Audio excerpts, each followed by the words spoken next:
Hola, muy buenas tardes. Muy buenas tardes a todas las personas que se están conectando, a los conferencistas también. Buenas tardes. Esperemos que estén bien en cada uno de sus países. Gracias por conectarse esta tarde de hoy con nosotros. Mindra y Centroamérica les da la bienvenida al webinar de ecografía en COVID-19. Mi nombre es Marisela Machado, soy especialista clínico de ultrasonido para Centroamérica. El día de hoy vamos a tener a 3 excelentes conferencistas. Comenzamos con el doctor Alejandro Moya, de Costa Rica. Es especialista en medicina de emergencias en el Hospital Dr. Rafael Calderón Guardia, en la ciudad de San José. Expresidente de la Asociación Costarricense de Médicos Emergenciólogos durante el periodo 2012-2019. Vicepresidente de la Federación Latinoamericana de Medicina de Emergencia. Miembro de la Federación Internacional de Medicina de Emergencias y codirector de WinFocus Costa Rica. También estará con saludos, sí, está el doctor Alejandro. Muchas gracias, doctor, por estar acá con nosotros. Vamos a tener también al doctor Wilfredo Gómez, de Costa Rica, especialista en medicina de emergencias de la Universidad de Costa Rica.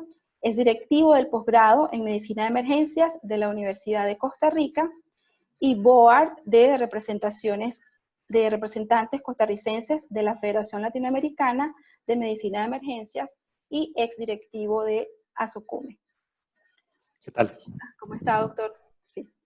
Nuestro tercer conferencista, el doctor Marco Umaña, de Costa Rica también, especialista en medicina de emergencias, jefe del servicio de emergencia del Hospital Rafael Ángel Calderón Guardia, en San José, Costa Rica, con un fellow en ultrasonido de emergencias de la Universidad de Los Ángeles, California, en Estados Unidos, secretario de la Federación Latinoamericana de Medicina de Emergencias, profesor del posgrado de la Universidad de Costa Rica en Medicina de Emergencias. Ya se están agregando más personas a nuestro webinar. Dentro de pocos minutos vamos a comenzar. De antemano le agradecemos su participación y su tiempo. Esperemos que este sea el primero de muchos con los doctores. Bueno, le voy a dar la palabra ya a nuestro doctor Moya para comenzar. Muchas gracias. Y al final, los invitamos a que se queden hasta el final para la sección de preguntas y respuestas. Gracias. Muchas gracias, Marisela. Y qué gusto estar con todos ustedes que nos ven desde sus casas el día de hoy. Durante esta sesión hablaremos acerca del uso del ultrasonido en las diferentes áreas COVID, sobre todo aquellas que están dispuestas en los servicios de emergencias. Y vamos a hablar desde el triage inicial, el paso por el área COVID de observación, y finalmente vamos a hablar un poco acerca de la evaluación de la interacción corazón-pulmón en aquellos pacientes con patología COVID-19 que se encuentran en estado crítico. Creemos realmente que este webinar es de mucha ayuda, sobre todo durante esta época, así que bienvenidos a todos y gracias por acompañarnos. No tengo ningún conflicto de interés que declarar, de hecho que nada de lo que hablemos durante el día de hoy está influenciado por ninguna compañía de venta de equipo médico, pero si alguno de ustedes tuviera alguna consulta, alguna pregunta o alguna duda que no quisiera hacer a través de los chats dispuestos en este webinar o desea información o material acerca de lo que hablemos el día de hoy, por favor no duden en contactarme a través de mis redes sociales y con todo gusto del mundo, en cuanto me sea posible, les haré llegar la información.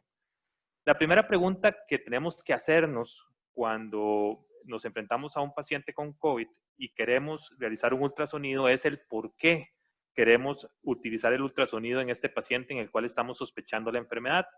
Como ustedes saben, COVID-19 es la peor pandemia que hemos visto en mucho tiempo y como tal, hemos buscado algunas alternativas para poder obtener diagnósticos rápidos y precisos.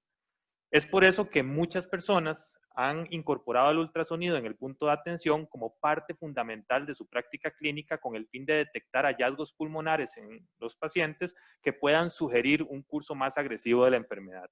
De hecho, que a través de los meses se han propuesto algunos beneficios propios del Point of Care Ultrasound en paciente con COVID-19, sobre todo debido a su rapidez, al hecho de que lo podemos hacer junto a la cama del paciente, a la poca o nula radiación que estos pacientes van a recibir durante los estudios y al hecho de que sabemos que el ultrasonido al pie de la cama del paciente, desde el punto de vista pulmonar, resulta más sensible que la radiografía del tórax y con una buena correlación cuando lo comparamos con la tomografía axial computarizada.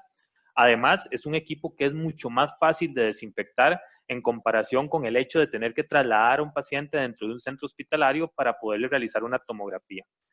Y finalmente, la otra ventaja, y la cual yo creo que es sumamente importante, es el hecho de que poder repetir el ultrasonido de manera subsiguiente las veces que usted considere necesario y puede ver la progresión del paciente en cuanto a su enfermedad, ya sea para bien, aquel paciente que se está recuperando, o aquel paciente que va evolucionando de manera tórpida y va empeorando su cuadro clínico. Hay Doctor, dos artículos. perdón, doctor, disculpe que lo interrumpa, pero creo que no. ¿Se está compartiendo la pantalla? Disculpe que lo interrumpa. Sí, disculpe. Hay dos artículos que son los principales que se han publicado hasta el momento que apoyan el uso del ultrasonido point of care en estos pacientes. El primero de ellos es un estudio de Juan et al. Que se publicó ahora a finales de febrero, el 26 de febrero, en el cual toma 20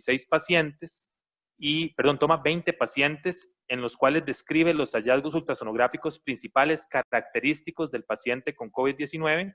Y el otro estudio se publica en el 12 de marzo, que es del doctor Peng, también en China, en donde él compara los hallazgos del ultrasonido con la tomografía axial computarizada y la radiografía del tórax. Y al final concluye que el ultrasonido point of care realizado junto al pie de la cama del paciente, buscando ciertos hallazgos de los cuales el doctor Gómez les va a hablar un poco más adelante, es mejor que la radiografía de tórax para detectar estas características y similar a la tomografía axial computarizada para detectar aquellos pacientes en riesgo. Así que, demostrada su valía en cuanto a la evaluación del paciente COVID-19, antes de insonar, tenemos que tomar en cuenta algunos detalles que considero que son básicos. Por ejemplo, cuál es el equipo más adecuado para poder realizar una ultrasonografía point of care en un paciente con sospecha de la enfermedad.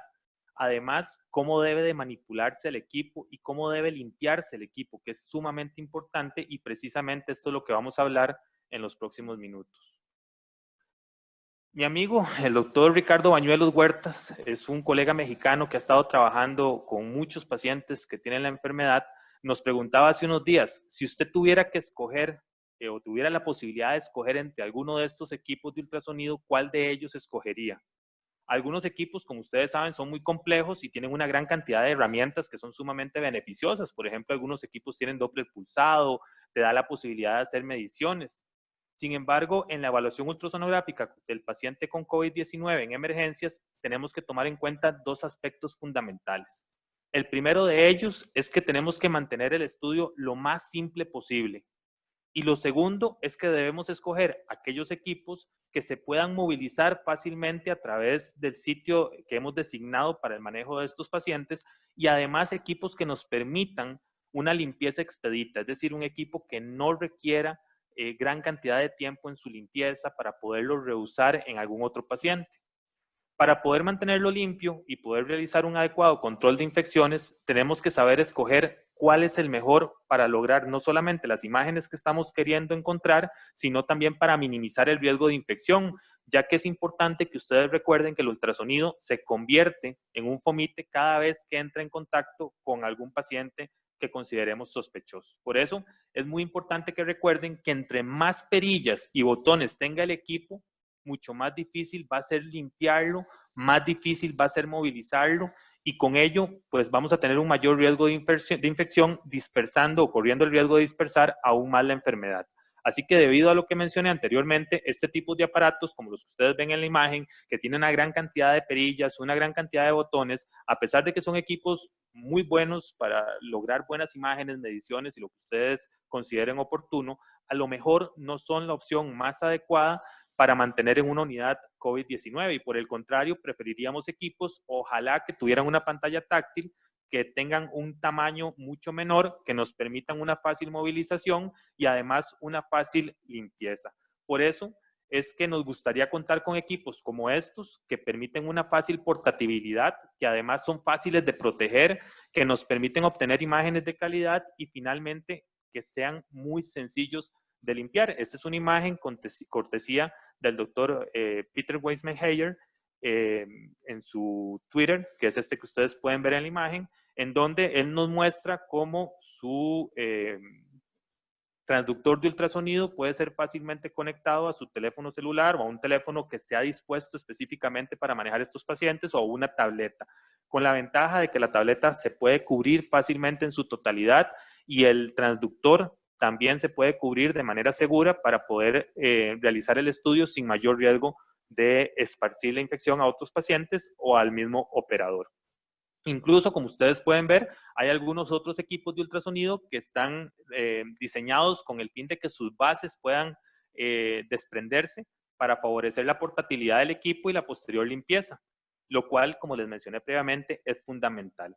Pero, ¿qué es lo que pasa? Bueno, como nosotros sabemos en Centroamérica, no podemos darnos el lujo de poder escoger cuál equipo nos gustaría tener en nuestra unidad, sino que muchas veces utilizamos equipos que han sido donados o incluso equipos que han sido dados de alta por otros servicios y terminan en el servicio de emergencias, pues dando sus últimos esfuerzos y que además son grandes, difíciles de movilizar o que a lo mejor están cargados de botones. Y la verdad es que tendremos que adaptarnos a nuestra realidad e improvisar. Y por eso es que todos los equipos, sin importar la marca, el año de fabricación o la procedencia, pueden ser de mucha utilidad, sobre todo si conocemos su funcionamiento y sabemos interpretar adecuadamente las imágenes que estamos obteniendo.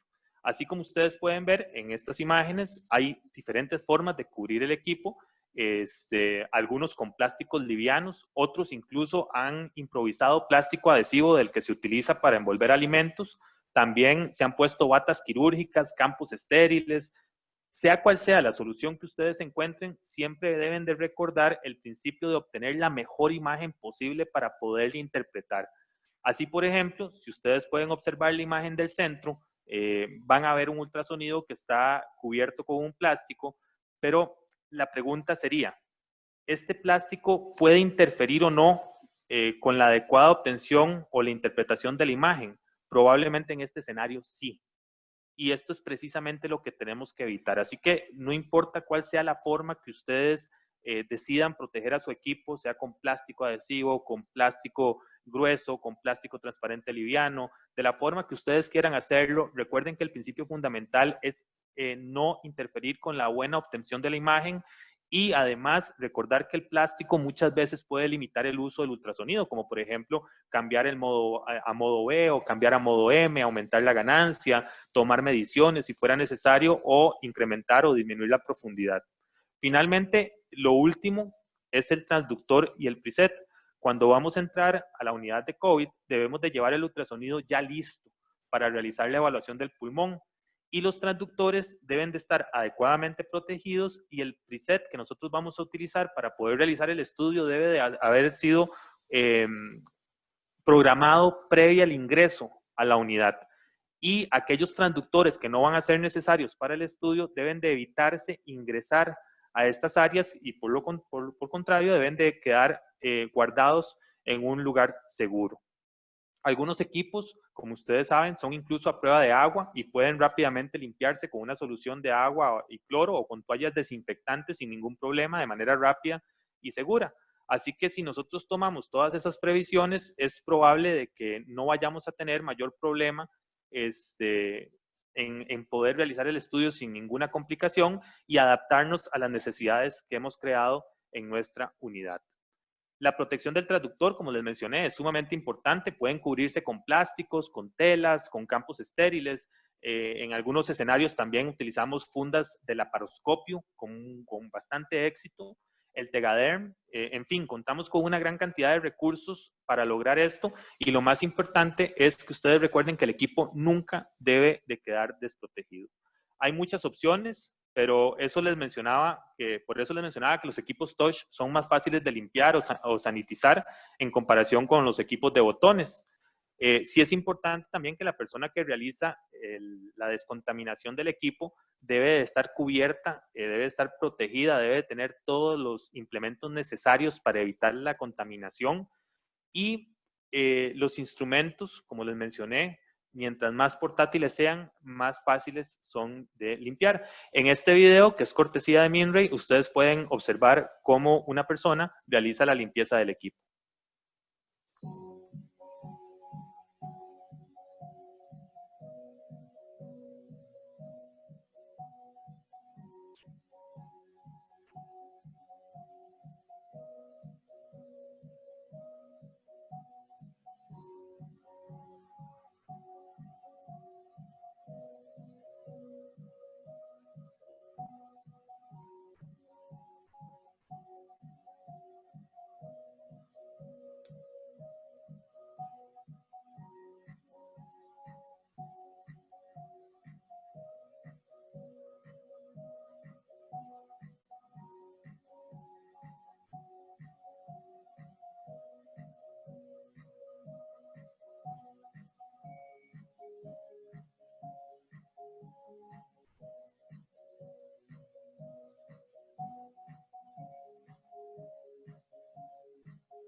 Bueno, muy bien, como ustedes pudieron ver, el equipo, dependiendo del líquido que ustedes utilicen para la limpieza, puede ser sanitizado una sola vez, si es con limpieza húmeda, o requiere 2 sanitizaciones si el equipo se está limpiando con toallas de desinfectante. Una dentro del sitio de COVID y otra al salir nuevamente del sitio de COVID, recordando dejar el equipo preparado, conectado y listo para volver a ser utilizado en cuanto sea necesario.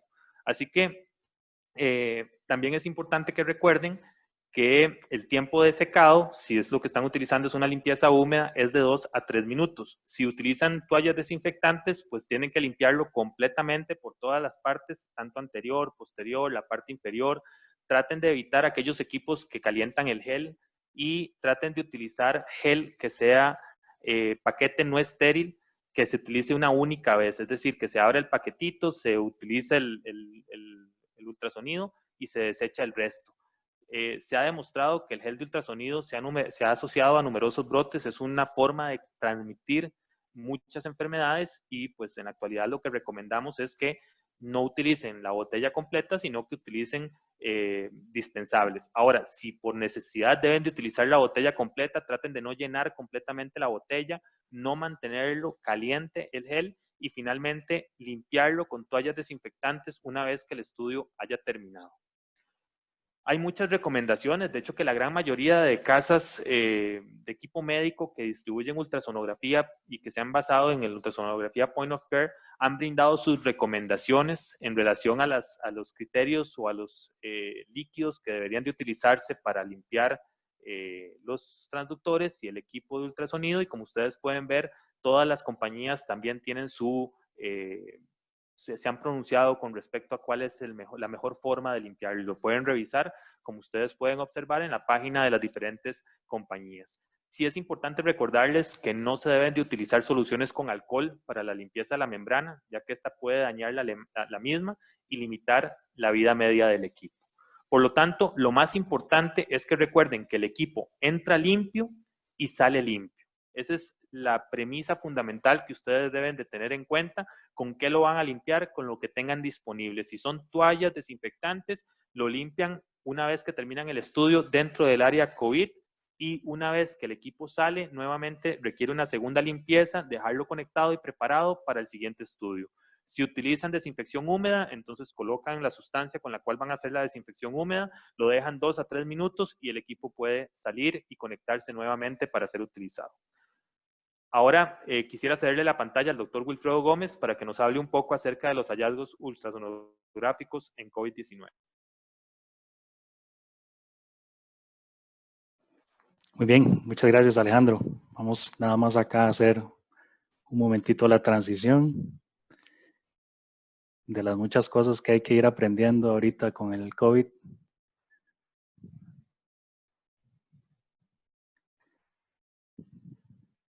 Ok, tengo la pantalla completa y me escuchan. Sí.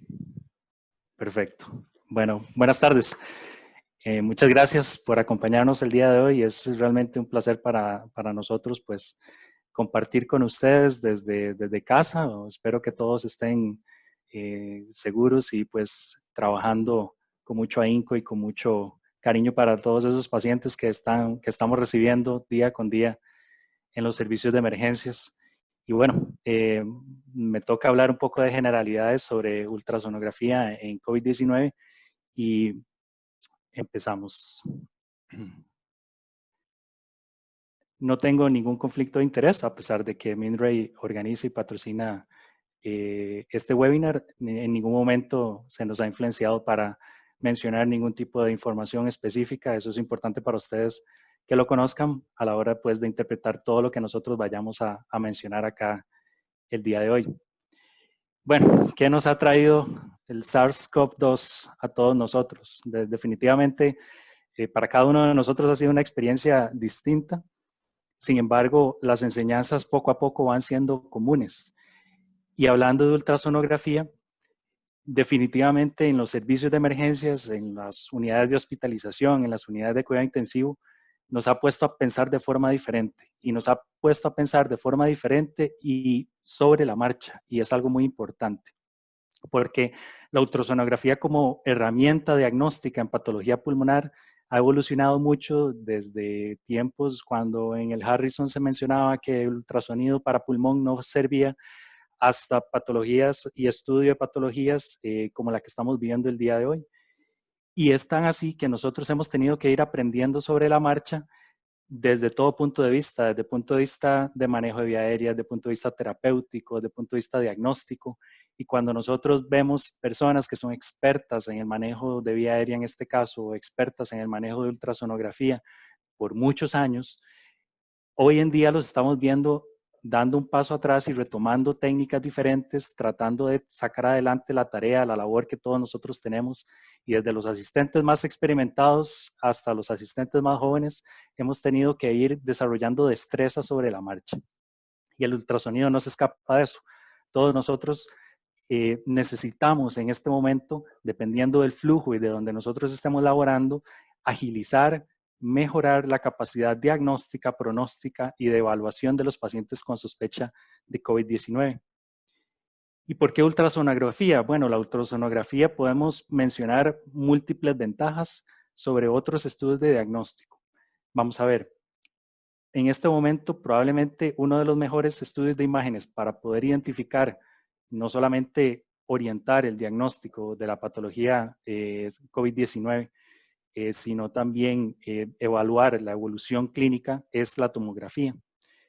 Y herramientas tan sencillas o tan de larga data como la radiografía de tórax también se vienen a la mente a la hora de evaluar estos pacientes con sospecha de COVID-19.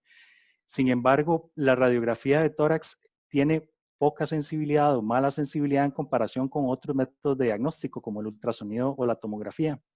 Incluso hasta el 15% de los pacientes que tienen radiografía normal podrían tener hallazgos ultrasonográficos y tomográficos de COVID-19.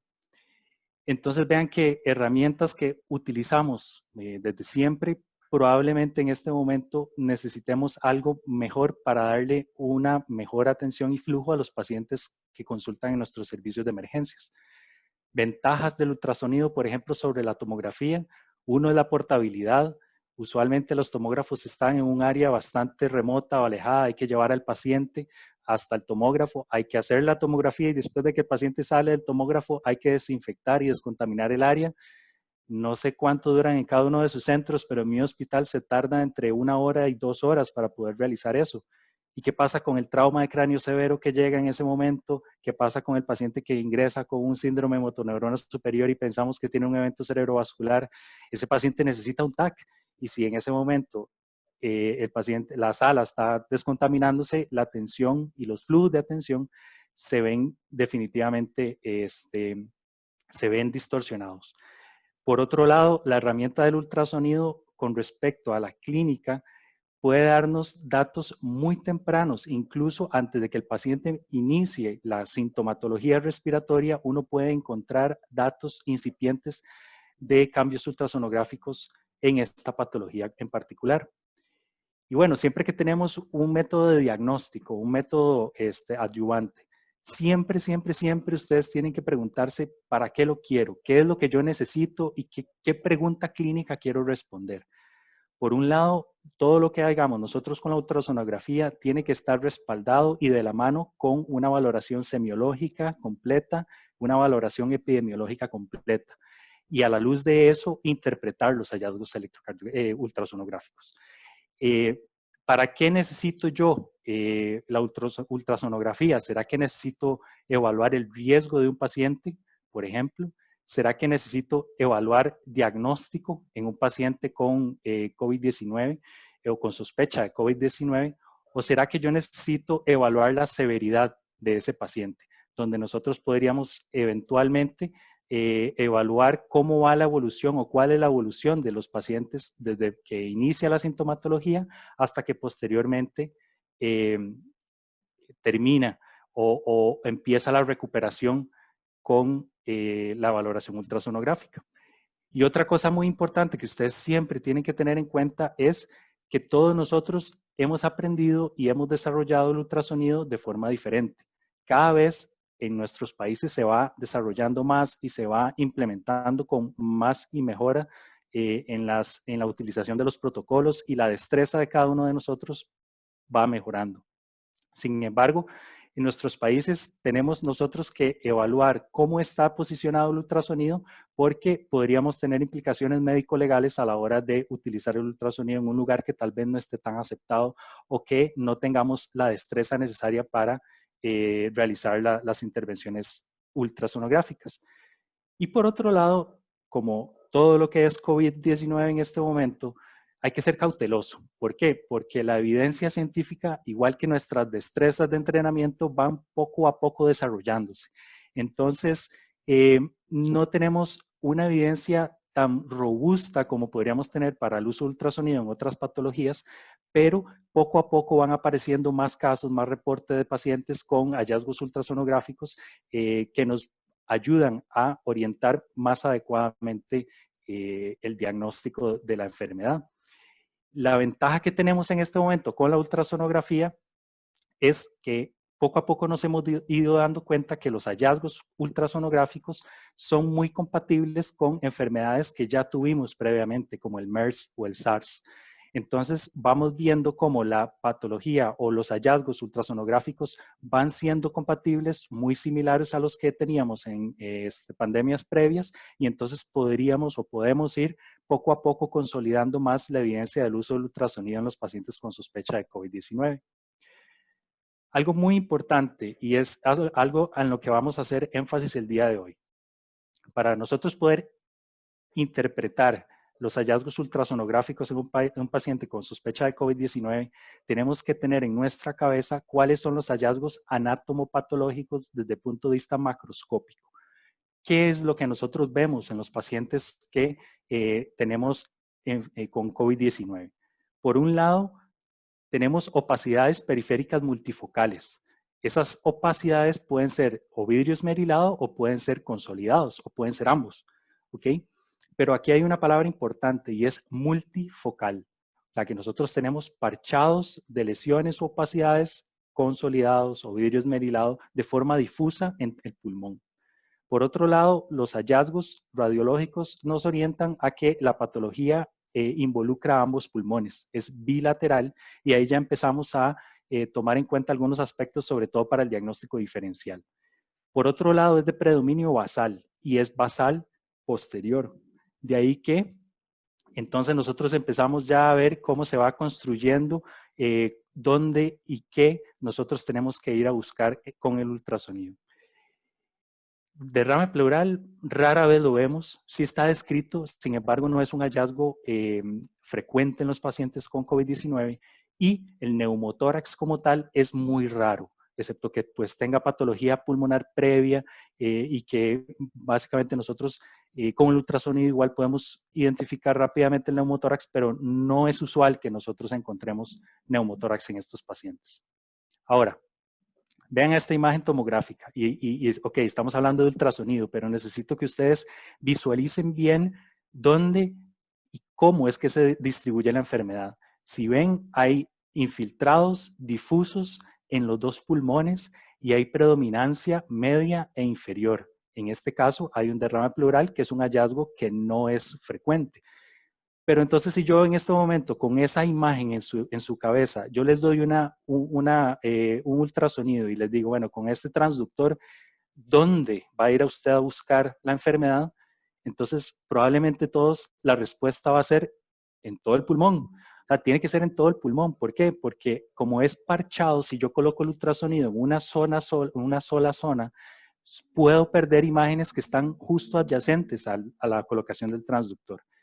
Y además de eso tengo que pensar, bueno, la distribución alveolar o la inflamación alveolar es hacia bronquiolos terminales, alveolos y por lo tanto hacia la periferia, pero en el centro pulmonar yo también tengo que hacer una evaluación. Entonces probablemente, ¿dónde tengo que buscar?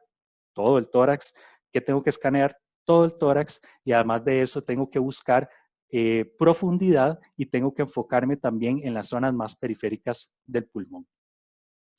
Si yo tuviera que escoger un transductor para ingresar a hacer una evaluación ultrasonográfica, escogería, si solo tuviera uno y solo me dieran uno, sería el convexo.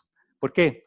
Tiene más profundidad y ya acabamos de ver que necesitamos llegar lo más profundo en el pulmón para evaluar consolidaciones más centropulmonares, pero también nos da una buena imagen a nivel pleural. Por otro lado, nos da una resolución más amplia en el campo, nos amplía el campo de visión y podemos abarcar más pulmón con menos desplazamiento. ¿Ok? Sin embargo, como ya vimos en la imagen tomográfica, tenemos que hacer una imagen global del pulmón como tal, recordando, por supuesto, que lo que estamos viendo en la pantalla no es propiamente el pulmón, sino artefactos que se derivan de la respuesta al sonido. Pero tenemos que ver pleura y el transductor plano nos ayuda a ganar mucha resolución en las porciones más superficiales de la evaluación pulmonar. Entonces, ¿dónde tenemos que escanear o hacer el ultrasonido? Tenemos que hacerlo en todo el tórax y profundo, pero también tenemos que buscar zonas bastante superficiales y darle énfasis a esa zona. ¿Cómo lo podemos hacer? Bueno, nosotros podemos colocar el ultrasonido en forma vertical o podemos colocarlo en forma horizontal. Gusto del cliente. Si usted desea de una forma o de la otra o combinarlo si quiere, puede hacerlo. Si lo combina, probablemente obtenga un panorama más completo. ¿Cómo lo seteamos? Bueno, colocamos una profundidad para una persona de peso promedio entre 6 y 8 centímetros de profundidad y para personas más obesas, que lamentablemente son muchos de nuestros pacientes, lo colocamos entre 8 y 10. Definitivamente eso son recomendaciones para empezar, pero uno puede manejar el perillaje dependiendo de lo que encuentre en la imagen. Por otro lado, la ganancia deberíamos de optimizarla para colocarla, optimizar la visualización de la línea pleural. Eso es muy importante. Y el foco también debería estar colocado hacia la línea pleural. Ahora, si el paciente habla y realmente obedece órdenes y podemos colocarlo en una posición, deberíamos de escanear, como ya vimos en las imágenes tomográficas previas, tanto anterior como posterior. Y la zona posterior es algo que en los esquemas habituales de valoración ultrasonográfica muchas veces se nos va, porque escaneamos o estamos acostumbrados a escanear la zona anterior y algunas veces la lateral. Sin embargo, en esta patología es súper importante escanear todo el pulmón. Entonces, si el paciente pues colabora, lo colocamos como en la imagen A, con la mano detrás de la cabeza, sentado. Si el paciente no tiene severidad, o sea, la manifestación clínica no es severa como para tenerlo acostado, pero bueno, si no está ventilado y necesitamos escanear la zona posterior del pulmón, podemos ponerlo en decúbito lateral derecho e izquierdo y hacer el escaneo necesario para tener buenas imágenes de la porción posterior. Ahora, Para pacientes que están en prono, también esta publicación de Ugalde del 2018 ya nos hablaba de cómo podemos nosotros realizar un escaneo con un paciente en posición prono lateral, tratar de ir lo más anterior posible con el paciente y la porción posterior pues ya la tenemos más accesible. Entonces vean cómo son formas donde uno puede colocar al paciente para tratar de abarcar la mayor cantidad de pulmón posible. ¿Ok? Entonces, el ultrasonido lo colocamos para hacer un barrido general. Ahora, como mencionaba, lo que tenemos que hacer es hacer un barrido general, en este caso como si fuera una cortadora de césped, de un lado hacia el otro, llevando el transductor de forma continua para tratar de abarcar los diferentes cuadrantes pulmonares, para que justamente no se nos pasen lesiones.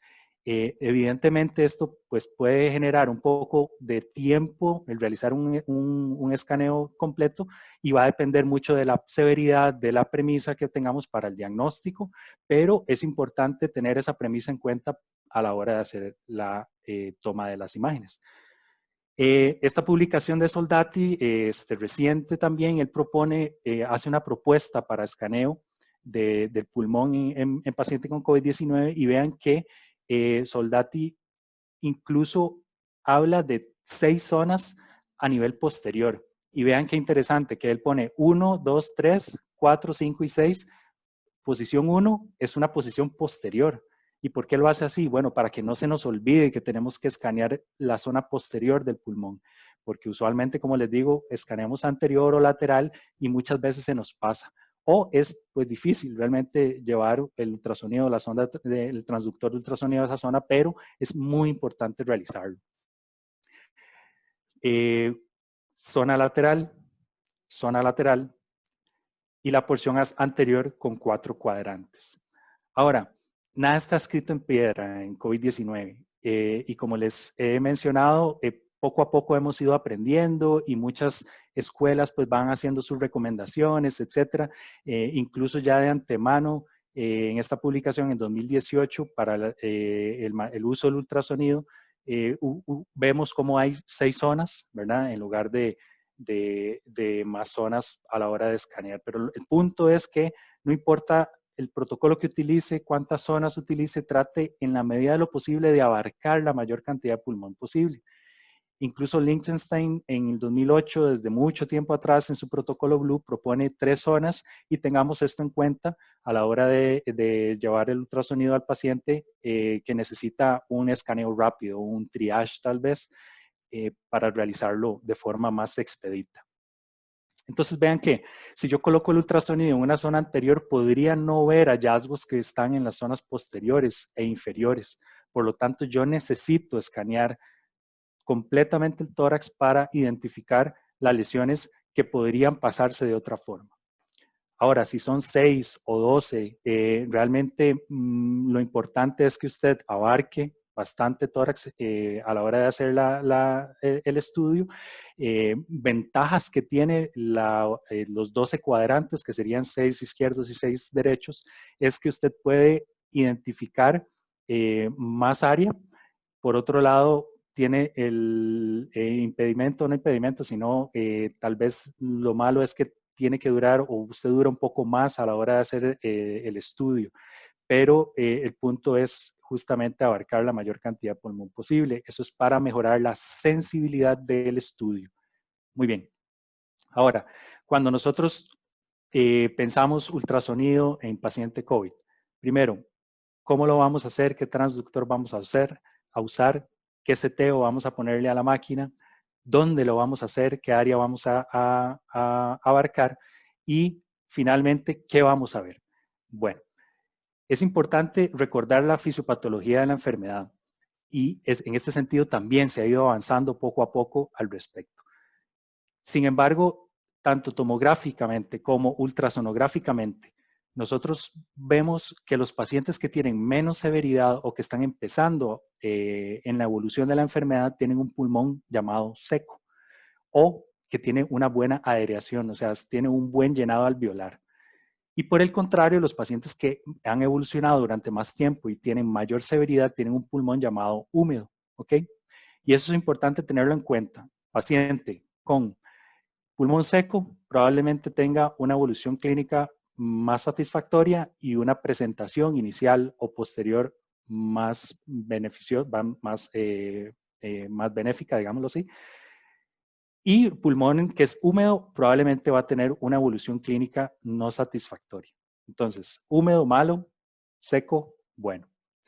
Bien. Entonces, ¿qué vamos a encontrar? Un pulmón seco, básicamente vamos a encontrar una línea pleural, ¿verdad? Con el ultrasonido vamos a ver una línea pleural que se desliza, tiene buen sliding. El grosor de la línea pleural es el habitual. Y vamos a encontrar líneas A, que son las líneas que posteriormente vamos a ver por debajo de la línea pleural, que se repiten como imagen en espejo, que son una con la misma distancia que la siguiente. Conforme va avanzando la enfermedad, vamos a tener deterioro, vamos a tener un proceso inflamatorio, periférico, alveolar, bronquiolar, donde entonces nos va a generar un artefacto de engrosamiento e irregularidad de la línea pleural, donde podríamos incluso perder el sliding pulmonar, o pleural más bien, y vamos a encontrar líneas B. Esa línea B tiene la característica en la enfermedad más incipiente que no confluyen y no llenan más de un 50% el campo del transductor. Sin embargo, conforme vamos avanzando, vamos a encontrar mayor grosor pleural, más irregularidad de la línea pleural y ya las líneas B, que son líneas que abarcan la totalidad del campo pulmonar, vamos a tener ya coalescencia de ellas, más del 50% del campo y vamos a tener entonces el signo de la cascada. Podemos encontrar también consolidaciones subpleurales a ese nivel. Y ya cuando el paciente evoluciona muy tórpidamente, lo que vamos a encontrar es consolidados pulmonares, sobre todo hacia las zonas basales y posteriores.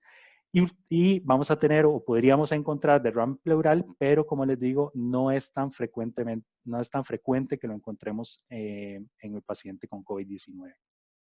Ahora, esto nos lleva entonces a plantearnos, ¿dónde lo vamos a hacer? Todo el pulmón, cuadrantes, la cantidad de cuadrantes que usted desee, qué vamos a ver y cómo lo vamos a estratificar. Lo podemos hacer de esta forma, leve, moderado, severo, dándole un puntaje a los hallazgos que encontramos en la ultrasonografía de 0 a 3 o A, B1, B2 o C. ¿Cuál quieren utilizar ustedes? Es gusto del cliente. Va a depender muchísimo de dónde estén, de cuál es el expertise o la experiencia que tengan ustedes con la máquina de ultrasonido y cómo es el flujo propiamente de atención de los pacientes con COVID-19 donde ustedes trabajan. Entonces, nadie tiene la verdad todavía, ni creo que la vaya a tener, y ustedes tienen que elegir cuál es el método de utilización de ultrasonido que más se adapte pues, a su servicio de emergencias, cuidado intensivo, sala de operaciones, medicina interna donde ustedes tengan pacientes COVID-19. Algunos ejemplos, un pulmón con un patrón A, básicamente vamos a tener líneas pleurales con sliding pulmonar. Vamos a tener también en un patrón B, donde ya empezamos a ver líneas B que no son más del 50% del campo pulmonar, pero que ya empezamos a ver un engrosamiento pleural y además empezamos a ver esa aparición de un síndrome intersticial alveolar. Un patrón más avanzado, donde ya entonces encontramos signo de cascada, donde vemos coalescencia de las líneas B, vemos un pulmón más blanco y aparición de más líneas, que básicamente nos traduce una toma alveolar intersticial mayor. Podemos encontrar incluso también consolidados subpleurales que los vamos a encontrar o los vamos a ver como ese engrosamiento pleural y además una discontinuidad de la línea pleural. Y por último vamos a tener entonces consolidados pulmonares donde vamos a encontrar líneas C, que son líneas pequeñas, difusas en el campo pulmonar, que traduce contenido alveolar y una zona donde ya no vamos a tener aireación adecuada, sino que lo que vamos a hacer es lo que alguna gente conoce como hepatización pulmonar, donde vemos una imagen que es muy similar a lo que vemos en un campo cuando vemos hígado propiamente. Derrames pleurales podríamos tener, pero no es tan frecuente. Muy bien. Una vez que hicimos el ultrasonido, ahora sí, ¿qué hacemos con esos hallazgos? Entonces, como les mencionaba anteriormente, ocupamos diagnóstico, ocupamos estratificación de riesgo, ocupamos ver evolución, eso lo decidimos en el momento que estamos viendo al paciente, pero para ya hablar un poquito de lo que es el flujo de paciente en el departamento de emergencias, entonces los dejo con el doctor Alejandro Moya para hablar un poquito de triage y ultrasonido en COVID.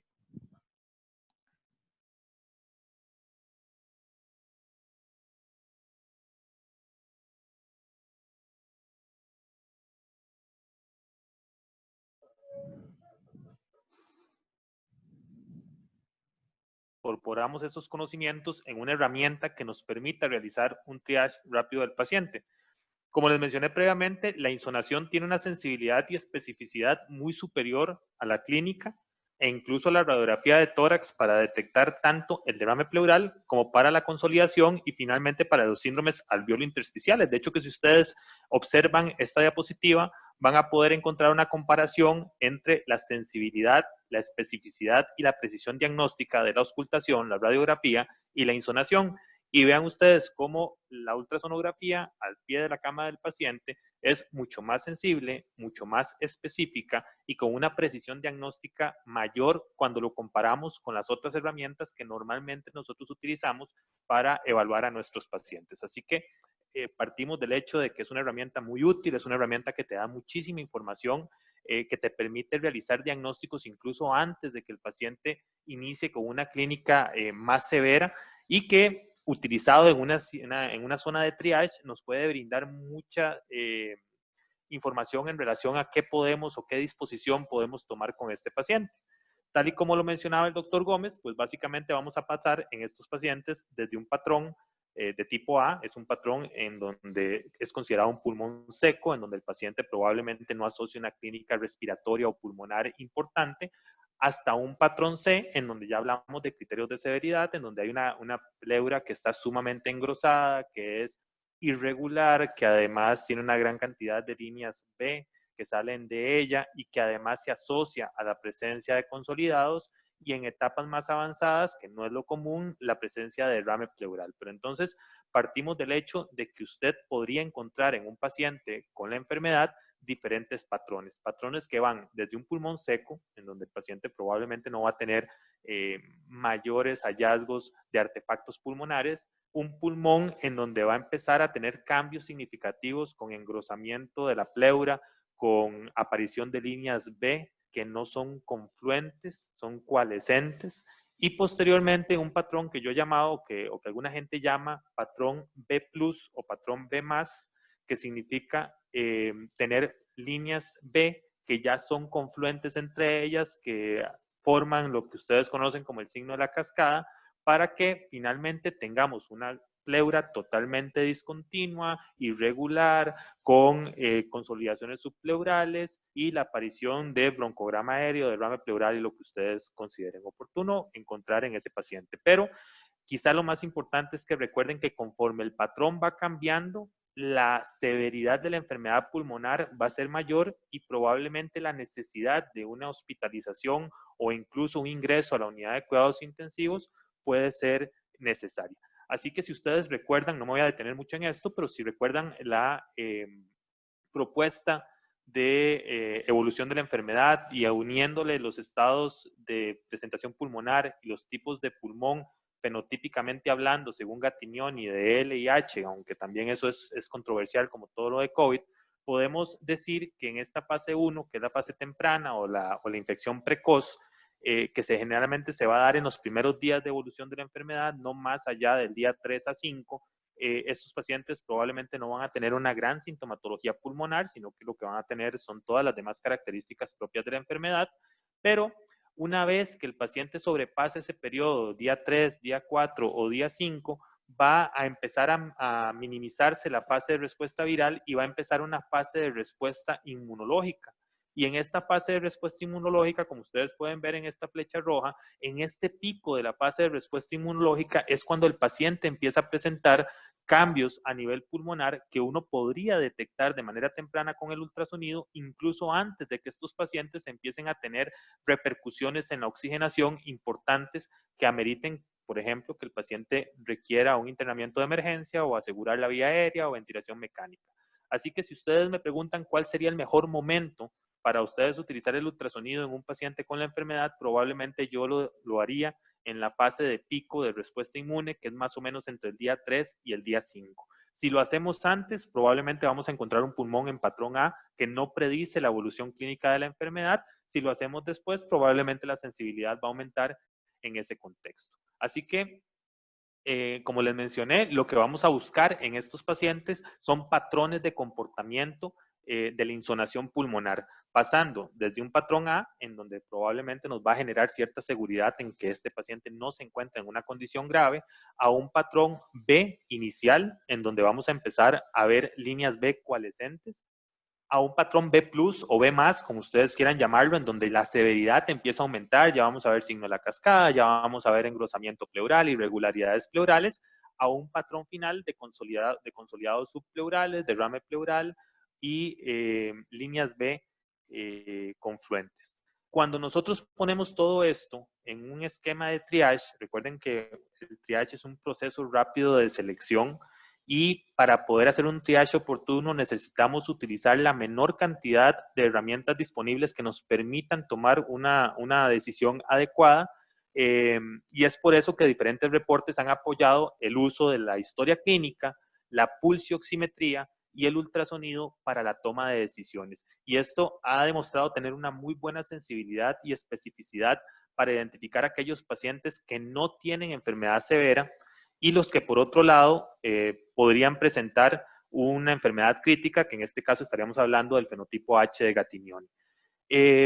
Difiere un poquito del doctor Gómez en cuanto a la cantidad de sitios en los cuales colocar el transductor. Probablemente para una evaluación más profunda de la enfermedad, sí vamos a tener que realizar un barrido completo de todas las zonas, pero recuerden que aquí nos estamos enfocando en el área de triaje, probablemente en el paciente hospitalizado para ver la severidad, para sacar un score o obtener un puntaje de severidad, probablemente sí va a ser necesario utilizar 12 cuadrantes, 6 cuadrantes, pero en este caso lo que nosotros vamos a utilizar para la zona de triage, no estoy hablando del paciente hospitalizado, no estoy hablando del paciente en la unidad de cuidados intensivos, estoy hablando de la evaluación rápida inicial que usted va a hacer en la carpa en donde determina la severidad de la enfermedad y si el paciente puede irse para su casa con una cuarentena domiciliar o requiere quedarse en el hospital. Aquí estaríamos utilizando un esquema de 4 cuadrantes, 2 anteriores y 2 posterobasales, haciendo énfasis en esta zona de color rojo que he pintado en la diapositiva,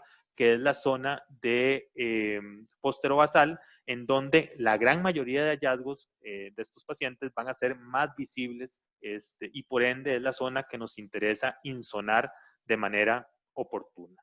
Así que cuando nosotros ponemos todo lo que hemos hablado en un esquema, podemos verlo de la siguiente manera. Todo aquel paciente que se presente al área de triage con historia de tos, fiebre, polimnea, disnea, alguna gente habla cefalea, anosmia, ageusia o diarrea, le sumamos un tamizaje rápido con pulsioximetría. Punto número 1, ¿tiene síntomas el paciente? La respuesta es sí. ¿Qué vamos a hacer? Rápido triage con pulsioximetría. Si el paciente tiene más de 90%, nos vamos a hacer el ultrasonido. Y en el ultrasonido vamos a evaluar las regiones anteriores y las regiones posteriores. Si en las regiones anteriores encontramos un patrón A, es decir, un pulmón seco, en las regiones posterolaterales encontramos un pulmón seco también, con un patrón A, y el paciente tiene una oximetría de más del 90%, usted probablemente va a tomar la prueba de tamizaje que considere oportuna y según el algoritmo que practique su hospital, pero estos pacientes van a poder ser egresados con cuarentena domiciliar y seguidos por las autoridades sanitarias pertinentes. Si por el contrario, nosotros encontramos el paciente que tiene clínica, tiene una oximetría de pulso de más del 90% y tiene un patrón A o un patrón B-, vamos a ponerle B- para diferenciarlo del B+ o B+, que es bilateral o unilateral, pero tiene una oximetría de pulso de más del 90%, usted podría egresar a este paciente, pero tomando en cuenta la necesidad de que el paciente tiene que tener un seguimiento más estricto acerca de la evolución clínica de su enfermedad. Aquí es donde probablemente los pulsioximetrías domiciliares sean de gran utilidad para poder identificar a aquellos pacientes que empiezan a desaturar en su hogar a pesar de que no tengan síntomas, para que el paciente pueda reconsultar rápidamente al servicio de emergencias. Por eso el seguimiento es muy importante. Ahora, si ustedes se encuentran en este tipo de pacientes un derrame pleural, es importante recordar que el derrame pleural es raro en los pacientes con COVID-19 y por lo general lo vamos a ver en etapas más avanzadas de la enfermedad. Por ende, si en este tipo de paciente ustedes encuentran un derrame pleural, deben de necesariamente realizar un diagnóstico diferencial oportuno con insuficiencia cardíaca, neumopatía, hepatopatía, un derrame pleural maligno. Si por el contrario encuentran alguna zona de consolidación pulmonar, también debemos de pensar dentro del diagnóstico diferencial que estos pacientes puedan tener un derrame paraneumónico también. Recuerden que no todo es COVID y muchas veces cometemos el error de pensar de que todo es COVID y no necesariamente es así. Vamos a seguir teniendo neumonías bacterianas, vamos a seguir teniendo insuficiencias cardíacas descompensadas, neumópatas descompensados, hepatópatas que llegan en anasarca, así que tenemos que hacer un muy buen diagnóstico diferencial. Pero ahora vamos al aquel paciente que tiene síntomas y una oximetría de pulso por debajo del 90%. Realizamos el triage respiratorio con el ultrasonido. Si encontramos un patrón B- o B+, en cualquiera de los dos hemitórax, estos pacientes, por su oximetría de pulso y por sus hallazgos pulmonares en el ultrasonido, van a requerir ingreso probablemente a un salón de COVID, a una sala de observación diseñada exclusivamente para el manejo de pacientes COVID hospitalizados. Pero, finalmente, si encontramos al paciente con una oximetría de pulso por debajo del 90% y con un patrón que sea B+ o C, estos pacientes deben, por obligación, ser ingresados a una unidad de cuidados intensivos para seguir el protocolo establecido de fármacos. No quisiera discutir el asunto de los fármacos ahora, pero sí es importante que según el protocolo que cada hospital ha adaptado, sería oportuno poderlos ingresar. Así que, por ejemplo, si ustedes tienen este paciente de 26 años que no tiene factores de riesgo, consulta al área de triage por tos y fiebre de 4 días de evolución, vean que estamos en un periodo adecuado para la realización del ultrasonido, y tuvo un contacto con un familiar que fue COVID positivo, que además se encuentra hospitalizado en este momento. En el triage clínico, su presión arterial es 110/75, su frecuencia cardíaca es 76 latidos por minuto y su frecuencia respiratoria es 18. Y la pulsioximetría marca 96. Así que tenemos un paciente que tiene síntomas, que tiene una oximetría por arriba del 90%. Completamos el escaneo en el triage con el ultrasonido y encontramos que este paciente en sus 4 cuadrantes tiene un patrón tipo A. Así que en este caso, el plan con este paciente sería la toma de muestra, ya sea la PCR, lo que ustedes utilicen en sus hospitales para poder hacer el diagnóstico, y el egreso con aislamiento domiciliar y recomendaciones de reconsulta en casos necesarios.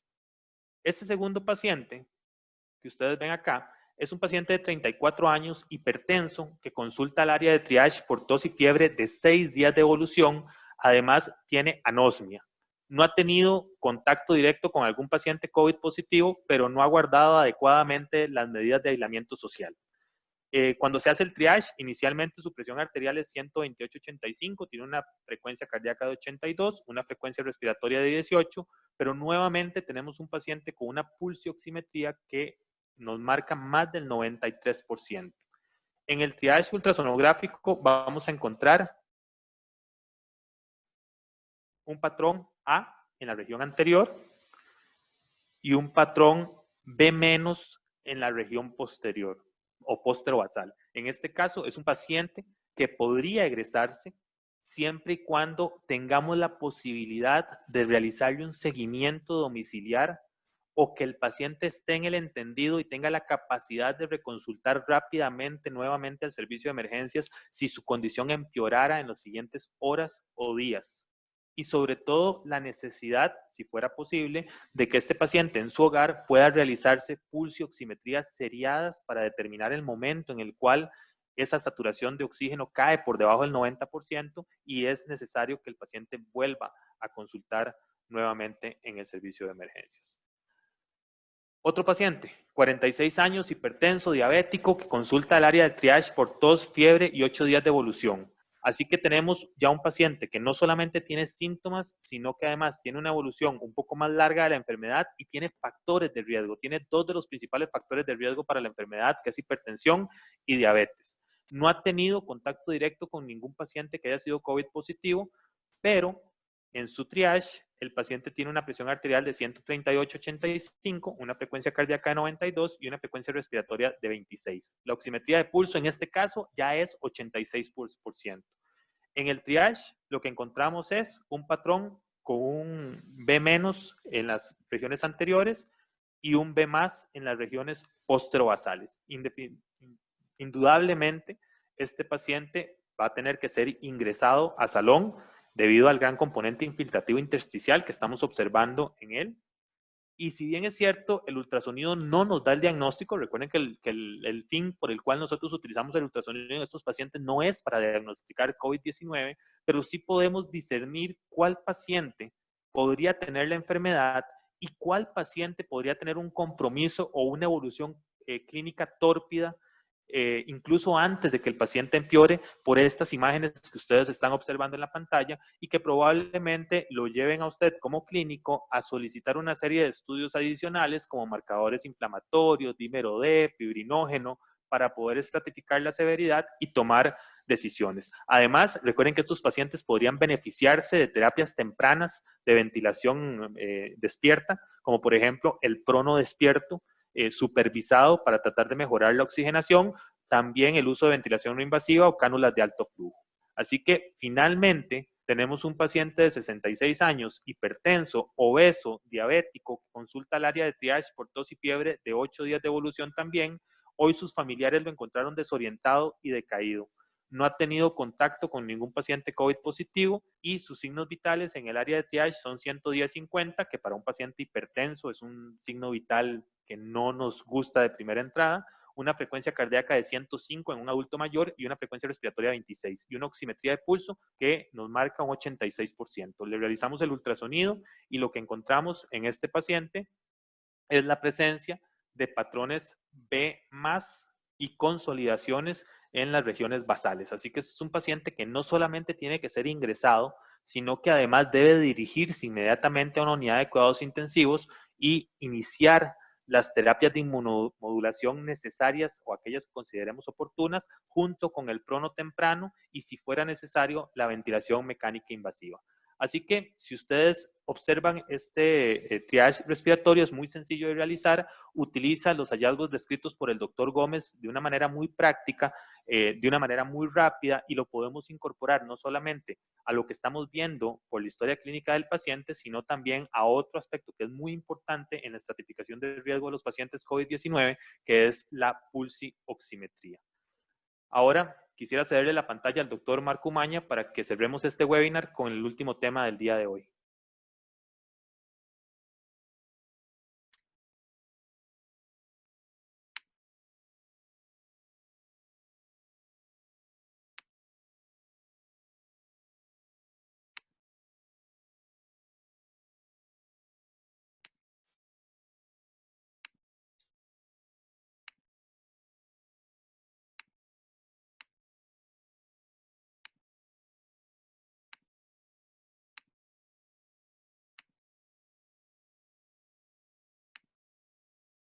Ok. Se ve bien y se escucha bien. Vamos a hablar un poquito de la interacción del corazón-pulmón en el paciente crítico con COVID. Vamos a hablar de ese paciente que es diferente al que el doctor Moya estaba platicando, y es ese paciente que nos llega a las salas de reanimación. Bien es cierto que conforme vayan aumentando los pacientes COVID, las áreas críticas se van a ir llenando, y la ecografía ha sido un arma fundamental, no solo para el área de triaje, sino también para las áreas de hospitalización de los pacientes, donde, como decía el doctor Gómez, muchas veces no podemos llevarlo a una tomografía, o no podemos llevar a todos los pacientes a una tomografía mientras... porque no tenemos las facilidades, o tal vez en nuestro centro solo hay una tomografía. Entonces, realmente, la ecografía viene a realizar un papel muy importante. Como todo gran síndrome, igual hay que recordar que se comporta con la afectación de varios órganos o sistemas. Entonces, actualmente están de moda las líneas B, ¿verdad? Ya sea afluentes o confluentes y los consolidados subterráneos. Sin embargo, si probablemente hablamos con un pediatra, estos cambios ultrasonográficos ya existían previamente, ¿verdad? Si vamos a verlo, en pediatría normalmente estos pacientes con bronquiolitis o fibrosis quística ya presentan estas famosas líneas B. Y ahí ellos sí hacen una interacción corazón-pulmón y por eso es importante tomar en cuenta todos los órganos, porque qué difícil es tener, digamos, un niño de de un año y saber si realmente esas líneas B son por falla cardíaca o porque realmente, o sea, que tenga alguna malformación o realmente es por un problema de fibrosis pulmonar. Y es que normalmente en los adultos estamos acostumbrados a correlacionar líneas B con edema pulmonar o síndrome intersticial. Entonces, es igual en los adultos. Probablemente si nosotros vemos un paciente con fibrosis pulmonar severa, ese paciente va a presentar líneas B. Entonces, hace mucho se hablaba de líneas B3 y B7, que realmente eso ya se vio que no tenía ninguna significancia. Y aquí viene la importancia de conocer un poco la fisiopatología de la enfermedad, de entender que el ultrasonido es parte de la historia clínica del examen físico. Y como dijeron los colegas anteriormente, o sea, cambios muy específicos y que me van a decir la severidad de los pacientes. Entonces, imagínense cuando uno ya le mete corazón y ven acá a estos pacientes. Y es que, como decía el doctor Moya, muchas veces pensamos en estas pandemias que todo es COVID. Así era cuando llegó la influenza. Se pensaba que todo síndrome disneico era influenza y realmente no es así. Los pacientes con infarto siguen llegando, los pacientes con falla cardíaca siguen llegando, los pacientes con trombosis pulmonar siguen llegando. Entonces, es importante realizar un escaneo completo en las áreas COVID, ¿verdad? Entonces, tanto en la sala de reanimación o si tenemos pacientes hospitalizados, creo que debería ser importante realizar escaneos diarios de estos pacientes para ver la evolución. Y como les decía, hacer diagnóstico diferencial es importante, sobre todo cuando nos llegan a la sala de reanimación y tomar en cuenta que entonces la fisiopatología del COVID, ¿verdad?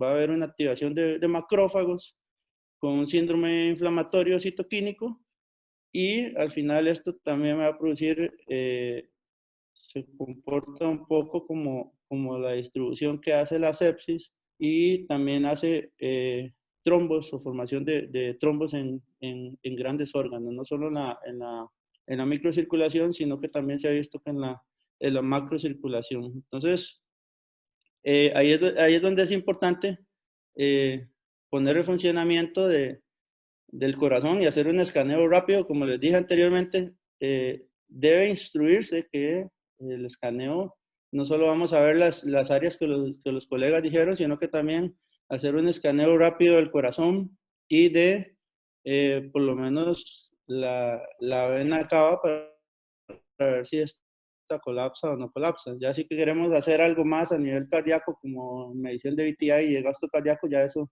se sale del contexto, ¿verdad? Sobre todo si tenemos muchos pacientes. Entonces, sí es importante tomar en cuenta que no solo es el escaneo del corazón, sino que también hay que tomar en cuenta el escaneo de otras áreas, ¿verdad? Entonces, específicamente en el paciente COVID, al ver la parte cardíaca, nos vamos a hacer dos preguntas. La primera es, ¿realmente este paciente que tiene un síndrome disneico es un paciente con COVID-19?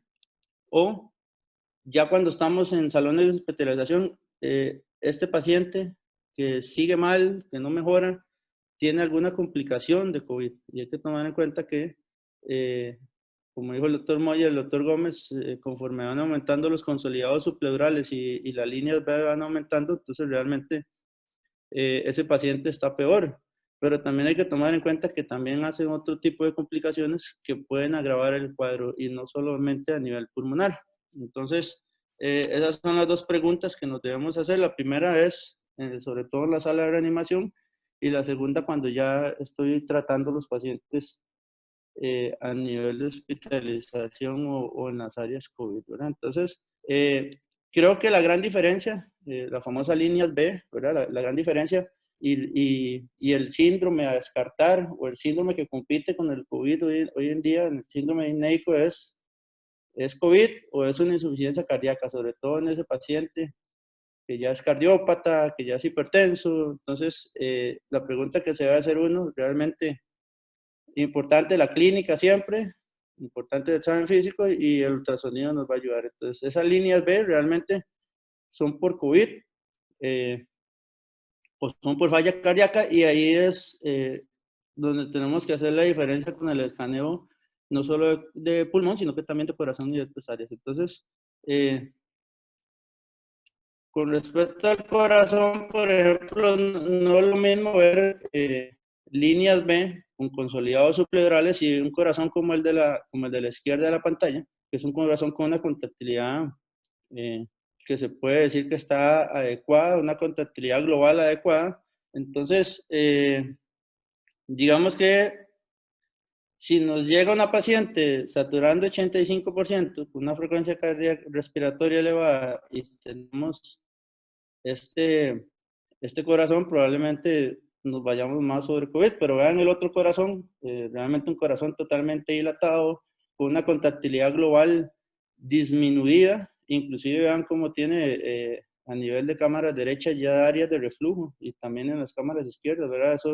Eso habla de un corazón en el cual la contractilidad no está bien, ¿verdad? Y eso es importante tomarlo en cuenta. O sea, probablemente un paciente como este de la derecha tiene líneas B y como dijeron anteriormente los colegas, o sea, el derrame, si tiene un derrame pleural bilateral, que no es típico de COVID, o sea, es muy raro ver los derrames pleurales en COVID. Entonces tenemos ese corazón con derrames pleurales bilaterales y una vena cava que está engrosada, entonces probablemente ese paciente lo que tenga es una falla cardíaca. Y si llega con fiebre, probablemente no sea un COVID, hay que buscarle alguna otra causa de sepsis que sea la que le está produciendo esa descompensación. Entonces, inclusive la vena cava para reanimación con volumen no es lo más adecuado, pero sí, digamos, para la parte diagnóstica del shock y de los síndromes disneicos sí es muy importante. Y hay que tomar en cuenta la fisiopatología. Solo hay dos tipos de shock, tomando en cuenta que el COVID se va a comportar como una distribución, ¿verdad? Solo hay dos tipos de shock que producen venas cavas pletóricas, y ese es el shock obstructivo y el shock cardiogénico. Entonces, por ejemplo, este paciente que les decía anteriormente, o sea, tenía derrame pleural lateral con una vena cava que no colapsa y con un corazón que realmente no se contrae bien, como les digo, o sea, probablemente este paciente no vaya con un COVID.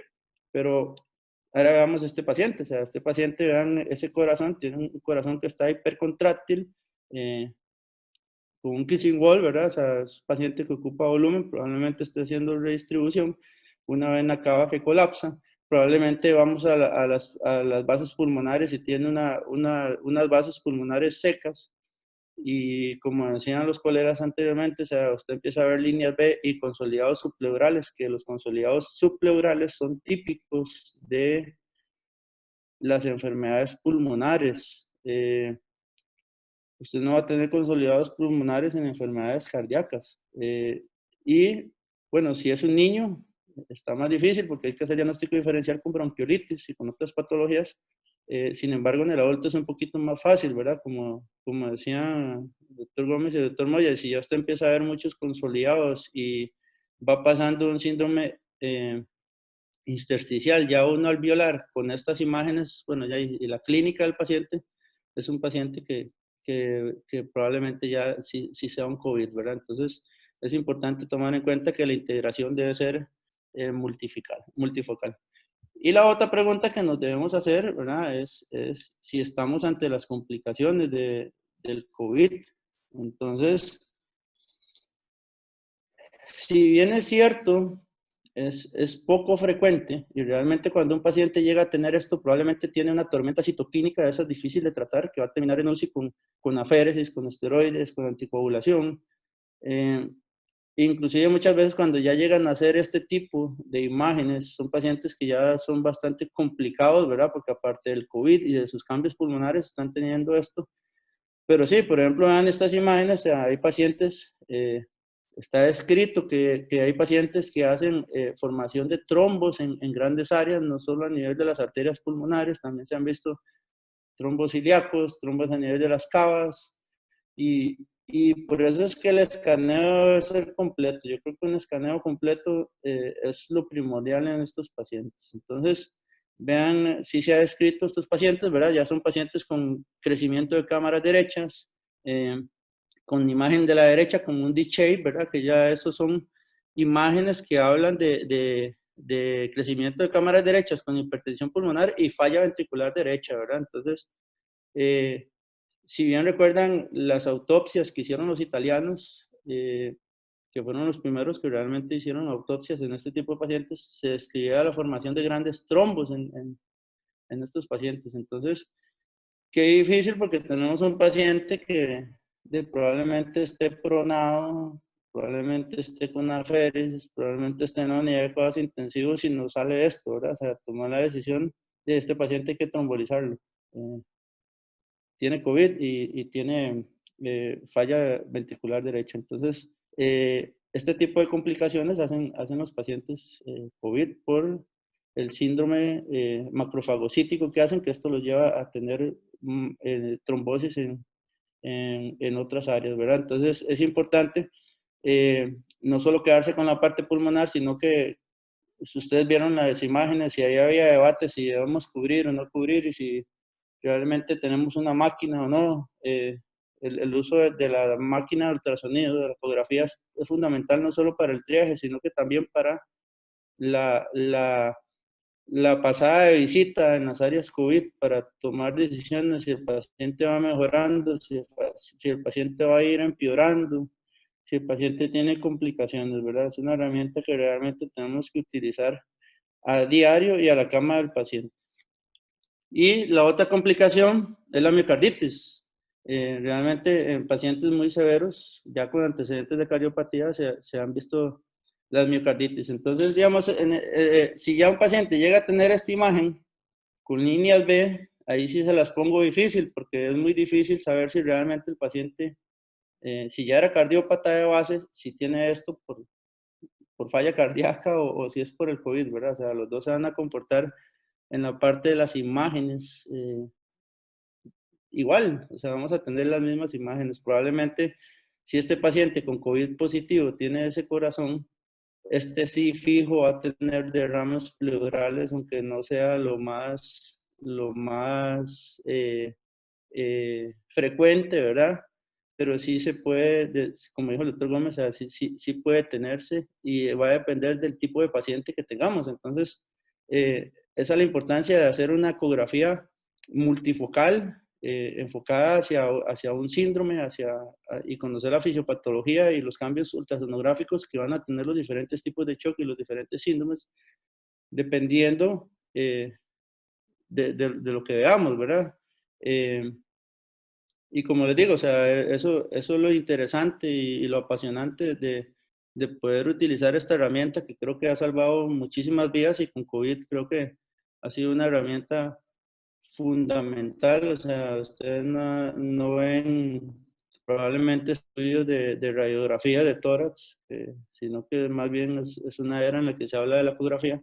Como les digo, o sea, probablemente sean cambios que ya existían, pero sin embargo nos han ayudado muchísimo al diagnóstico temprano, a la severidad y al escalonamiento de estos pacientes. Entonces, sí es importante tomar en cuenta las áreas que dijeron los colegas, que realmente son muy acertadas, y hacer corazón, hacer vena cava, y bueno, si tenemos un poquito más de experiencia ya podemos hacer otras cosas a nivel cardíaco, ¿verdad? Entonces sí es importante tomar en cuenta que la integración debe ser multifocal. En cualquiera de las áreas que estemos, si pueden y tienen el expertise para hacer corazón, para hacer vena cava, para hacer pulmón, la recomendación es que hagan eso, ¿verdad? Por ejemplo, nosotros en nuestro servicio el protocolo es que los residentes tienen que hacer un escaneo pulmonar, tienen que hacer un escaneo cardíaco en las 4 vistas básicas y tienen que seguir los grandes vasos, vena cava,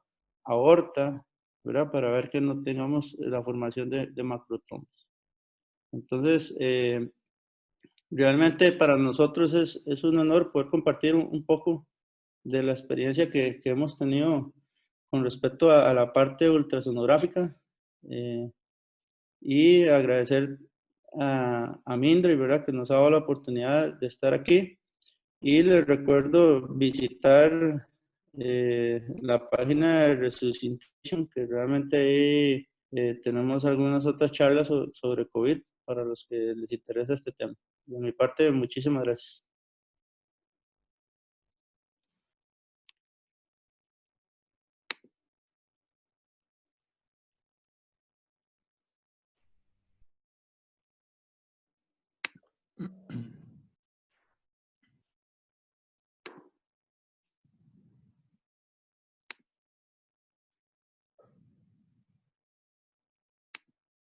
Hola, ¿qué tal? Muchas gracias a los doctores por excelente conferencia. Acá tenemos algunas preguntas de la audiencia. Igual pueden seguir haciendo más preguntas para responder. Antes de comenzar con la ronda de preguntas y respuestas, me gustaría invitar a la audiencia a que coloquen en el chat qué temas les gustaría compartir en las próximas webinars, qué temas de interés les ayudaría en su práctica diaria. Y nosotros le estaríamos desarrollando, tomando en cuenta sus comentarios y sugerencias. Entonces vamos con la primera pregunta. Acá nos pregunta, voy a buscar acá. Una pregunta es, ¿cómo puedo identificar los tipos de patrones pulmonares, alveolar, intersticial, por el ultrasonido? Okay, tal vez esa... realmente el patrón intersticial, como decíamos anteriormente, en adultos estamos acostumbrados a que sean líneas B, ¿verdad? Y eso lo asumimos a que es un edema pulmonar.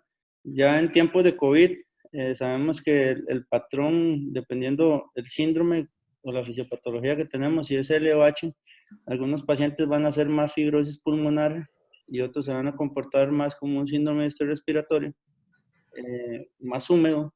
Entonces, en tiempos de COVID entendemos que el patrón de líneas B es un patrón más intersticial, ¿verdad?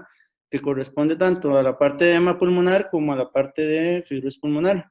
Y ya sí cuando empiezan a aparecer los consolidados subpleurales, que realmente un consolidado subpleural es la manera de ver la hepatización que vemos en las bases pulmonares, significa, el consolidado subpleural es una hepatización o es una manera de ver los consolidados a nivel de las pleuras. Por eso es que hay que escanear tanto anterior como posterior y no solo en las bases. Porque muchas veces no vemos hepatización, pero sí vemos consolidados subpleurales. Entonces, eso es importante porque cuando ya empiezan a haber consolidados subpleurales, ya se habla más de, o hepatización, ya se habla más de un síndrome alveolar, de que ya hay algo dentro del alveolo y son consolidados neumónicos, ¿verdad? Entonces, esta enfermedad tiene la característica de que combina los dos patrones, ¿verdad? Por lo general, primero empieza con un síndrome más intersticial y luego más alveolar, ¿verdad? Cuando se complica. Ok. Muchas gracias, doctor Umaña, por su respuesta. Aquí hay un comentario y luego una pregunta. Yo he escuchado que el virus tiene afinidad al receptor de la enzima convertidora de angiotensina presente en el endotelio. ¿No es posible usar la ultrasonografía para buscar evidencias de daño vascular? Sí, la respuesta a esa pregunta es que efectivamente dentro de la fisiopatología de la enfermedad Max, nos han hablado acerca de la afinidad que tiene el virus por los receptores de angiotensina 2 para poder ingresar a la célula y mantener su replicación viral. Y eso es principalmente lo que ocurre en la fase inicial de la colonización del virus en el cuerpo. Sabemos que los pacientes hipertensos tienen una expresión de receptores de ECA2 más amplia que otros pacientes y que por eso este grupo de riesgo, pues en teoría debería de tener una mayor severidad del curso de su enfermedad. Estos receptores ECA2 se encuentran no solamente a nivel de pulmón, sino que también se han descrito en intestino, se han descrito en el sistema vascular, se han descrito en el encéfalo, se han descrito en diferentes zonas del cuerpo, y esto es lo que hace que precisamente el paciente pueda tener síntomas como diarrea, como anosmia, como ageusia dentro de su cuadro clínico. Cuando el paciente tiene una expresión severa de la enfermedad y desarrolla el síndrome similar al síndrome antifosfolípido o SAP-like o el síndrome hematofagocítico, pues evidentemente los pacientes van a tener un riesgo aumentado de trombosis. Y al tener un riesgo aumentado de trombosis, van a presentar cambios en la vasculatura que eventualmente podrían ser identificados. Por ejemplo, la presencia de trombos en vasos como popliteos, femorales, vena cava. Lo que sí es importante recordar es que el hecho de que vos no encontres esos hallazgos en grandes vasos no significa que el paciente no pueda tener la enfermedad, porque la característica de esta enfermedad precisamente es la microtrombosis. Y la microtrombosis, lamentablemente, con ultrasonido, al menos en un servicio de emergencias y en el ambiente en el cual laboramos, pues es mucho más compleja de abordar.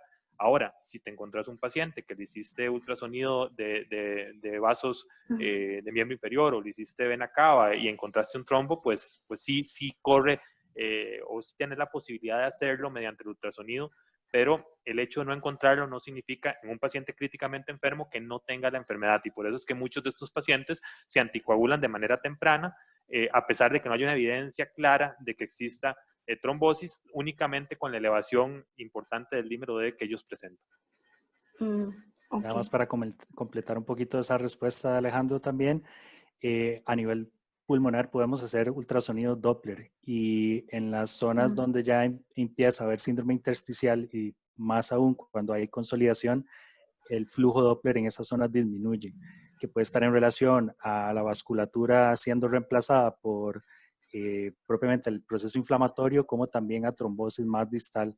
En ese sentido está descrito también ese hallazgo con flujo Doppler en parénquima pulmonar también. Ok, gracias al doctor Wilfredo, al doctor Moya. En la misma línea de la pregunta dicen, ¿y existen reportes del servicio de patología del efecto de la lesión vascular en distintos órganos, como el encéfalo?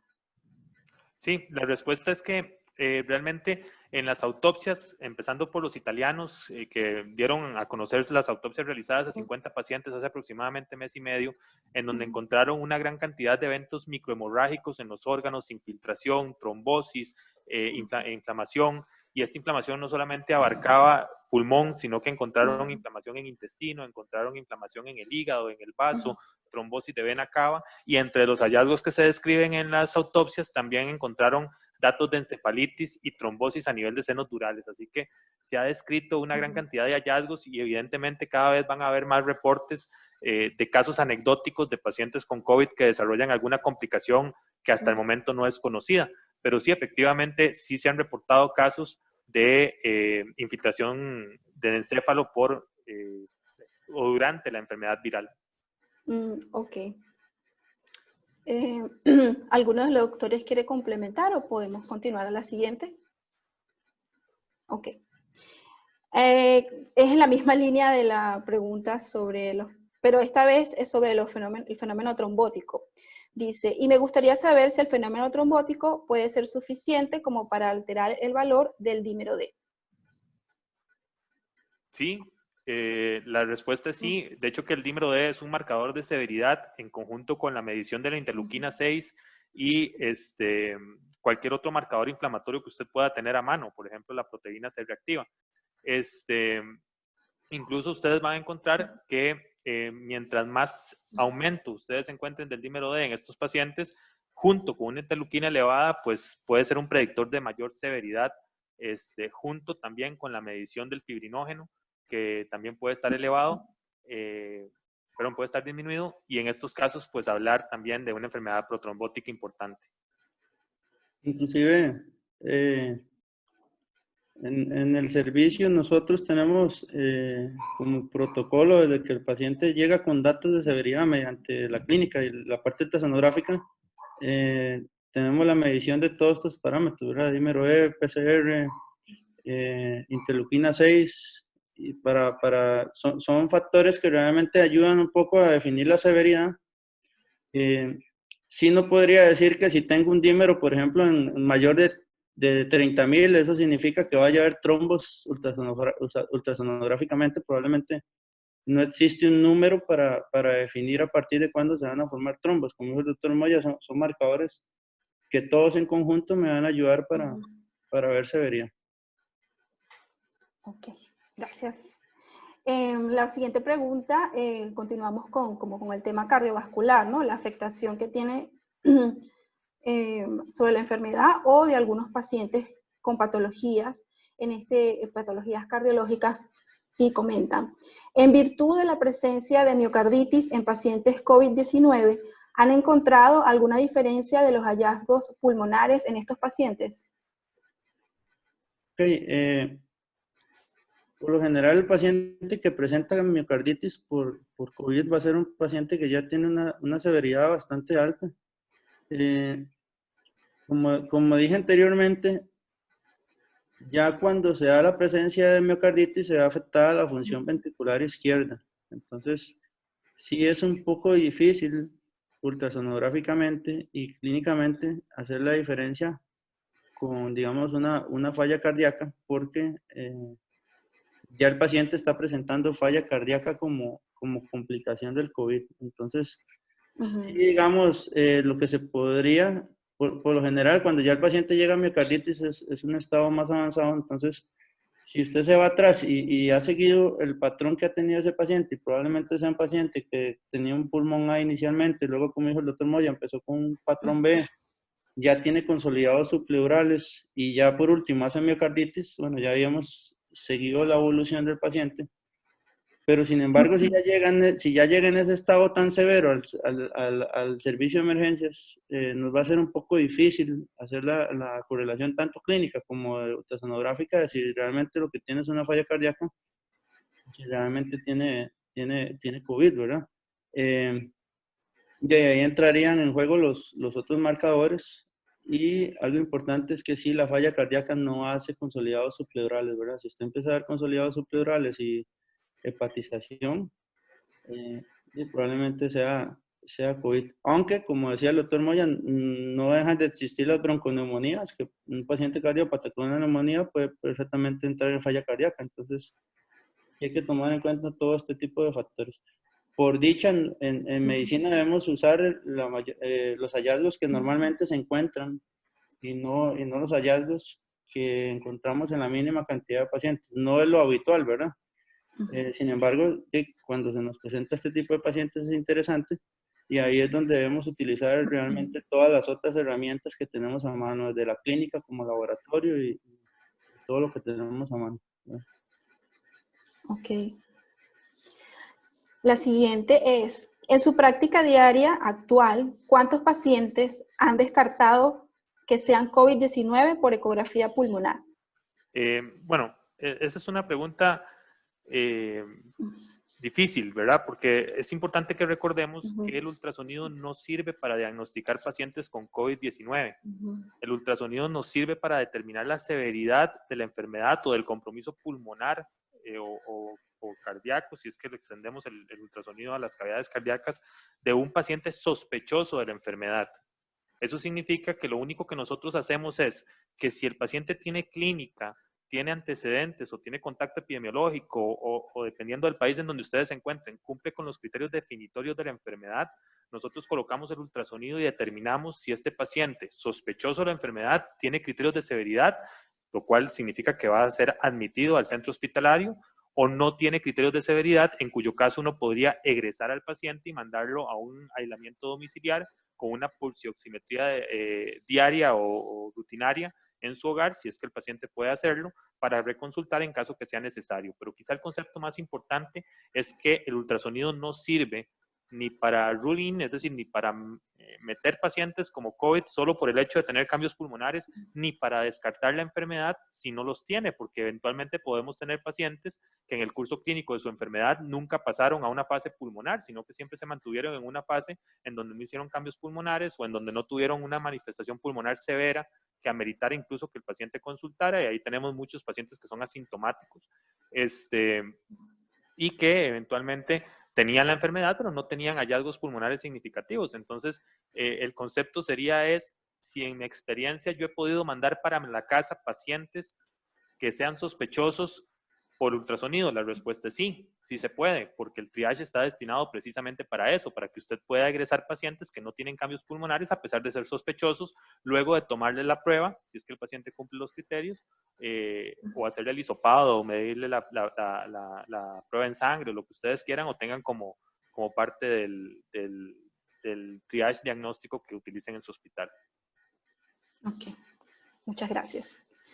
La siguiente pregunta creo que se refiere a los equipos de ultrasonido que vienen a conectarse a un celular o a una tablet. Y dice así: con los ultrasonidos conectados a tabletas o celulares, ¿es adecuada la calidad de imagen y herramientas de medición? ¿Cuál ha sido su experiencia? No sé si Will quiere contestar eso. Sí. En realidad sí son dispositivos que si los tenemos a mano podemos utilizarlos. De hecho, la imagen, lo que necesitamos para poder hacer visualización adecuada, sobre todo más periférica, podemos hacerlo con un dispositivo portátil perfectamente. Algunas de las recomendaciones, como ya se mencionaron al inicio, es sobre todo la parte de la contaminación que podrían generar este tipo de dispositivos, porque los estamos introduciendo a la unidad COVID o un sitio que se considera contaminada, y después, bueno, muchos de esos aparatos no son de un servicio como tal, sino que son de la persona y se lo lleva para la casa. Esas son consideraciones que hay que tener. Pero perfectamente, si no hay opción desde el punto de vista económico para tener una máquina más cara y mejor, perfectamente podemos utilizar ese tipo de dispositivos, ¿verdad? O sea que va a predominar la desinfección y la manipulación. Sí, mucho que tanto nos estén apoyando hoy con la presencia de equipos en los lugares donde estemos realizando la valoración de esos pacientes. Ok. Ok. ¿De qué manera hacen el informe de ultra? ¿Dan una puntuación o solo mencionan si es leve o severo?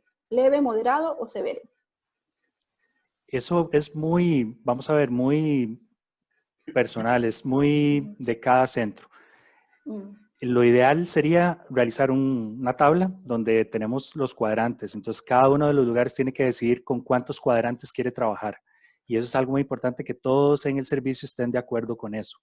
Podemos trabajar con 3, podemos trabajar con 6, podemos trabajar con 12, podemos trabajar con 14, con los que ustedes consideren que es la necesidad que tengan en ese momento, durante el transcurso de la enfermedad, el flujo, la cantidad de pacientes, etcétera.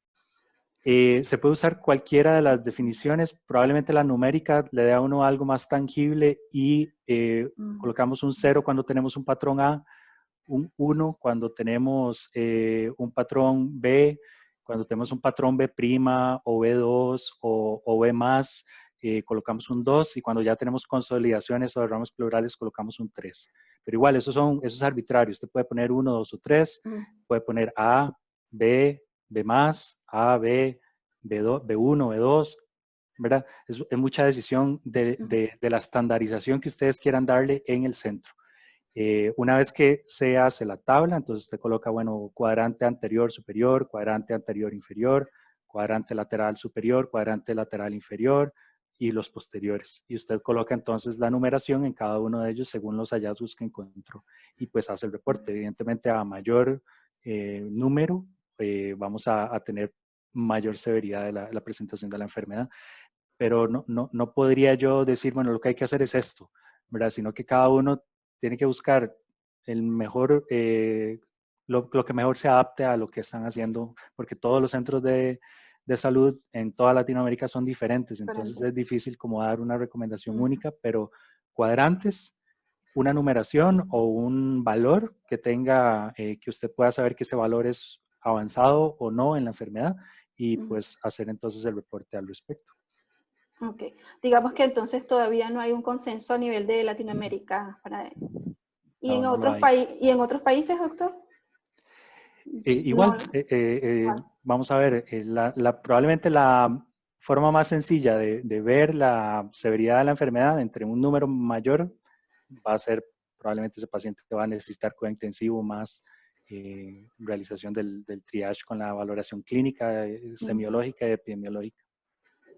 Otra cosa importante, tal vez para agregar ahí, es que en ecografía es muy dado a que salgan muchísimos protocolos de que hágalo así, hágalo así. Yo creo que a nivel de la ultrasonografía pulmonar lo importante es tener en cuenta los artefactos o qué es lo que vamos a encontrar en tal enfermedad.